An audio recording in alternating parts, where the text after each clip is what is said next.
আসসালামু আলাইকুম রাহমাতুল্লাহ।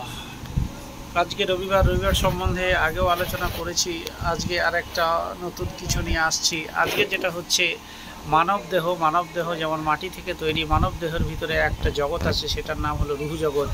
তো এই রুহু জগৎকে কে পরিচালনা করেন এবং কোথা থেকে পরিচালনা হয়, রুহুর খাদ্য কে দেয়?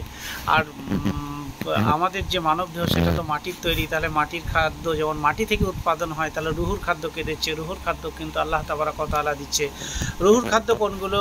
রুহুর খাদ্য হচ্ছে ভালো কাজ করা, ভালো ইবাদত বন্দি করা, 5 ওয়াক্ত নামাজ পড়া, দোয়া দরুদ পড়া, কোরআন তাসবিহ পাঠ করা, এই জাতীয়গুলো হচ্ছে রুহুর কাজ। যত ভালো কাজ, আপনি আত্মার কাজ যত ভালো কাজ করবেন, আত্মা তত পরিশুদ্ধ হবে। আর যদি আপনার দেহ যেমন একটা খাঁচার ভিতরে যেমন একটা পাখি থাকে, পাখির যেই খাঁচা মুখ খুলে দেবেন, পাখিটা বেরিয়ে গেল, তো খাঁচাটা খালি হয়ে গেল। তো আমাদের বডিটাও সেম তাই। আমাদের বডির ভিতরে ওই রকম একটা রুহ জগৎ আছে, যেটাকে বলা হয়েছে আত্মা যখন ফেরেশতা হাতে করে তুলে নিয়ে তার মেন জায়গায় নিয়ে চলে যায়, তখন বডিটা দেহতে পড়ে থাকে।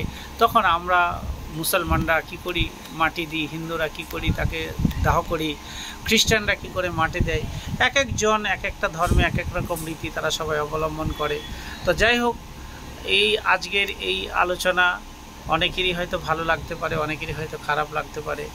আজকে এই পর্যন্তই। আসসালামু আলাইকুম ওয়া রাহমাতুল্লাহি ওয়া বারাকাতুহু।